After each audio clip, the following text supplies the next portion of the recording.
day is extremely exciting in the sense that for the first time the school has been visited by the minister, Umama Unonkonyeni. Lapho sinikezelana khona ngama-desk, sinikezelana khona ngama-sanitary pads, sitshale izihlahla futhi sizozinikezela ukuthi sifuna ukuthi lesikole sonke akube yisikole esigreen. Njengoba kuyilanga lokuqala lesikole ku-2019 vula la esikolweni eMandosi, size nje ukuzosupporta especially ukuthi iVodacom iphakathi ekutheni Mzinyathi ukuthi abantwana bethu bathuthuke ngokwemfundo. Okushiwo umbutho wethu osithumile ngokubambisana singenza imiphakathi yakithi ibe ngcono.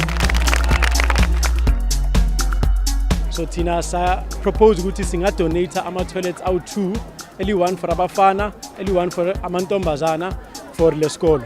So ama-toilets wethu i-technology yakhona is asebenza nge-2 liters of water versus ama-conventional toilets which asebenzisa i-9 liters of water to flush. Lapho sizokwazi ukusebenzisa amanzi acocekileyo kodwa arecycliwe.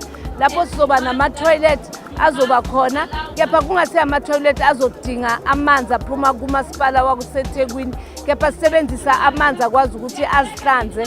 Lezi zinto esiziphiwe baziphathe as gold, bese kuthi ngokuthi sibonge kulabo abasponsorishile bese befunda bephasa from i-percentage esitholile this year i-improve kakhulu. It's very important ukuthi ama-private companies asupporte imfundo ngoba nalabantu abazosebenza kuma-private companies baphuma khona la ey'koleni zethu. Sithanda ukuthatha leli thuba sibonge wonke ama-sponsors enze lo mcimbi wanamhlanje waba impumelelo. iMandosi izoba isikole esi-competitive kanye nezinye. Sibonga kakhulu kona wonke umuntu ofikile namhlanje.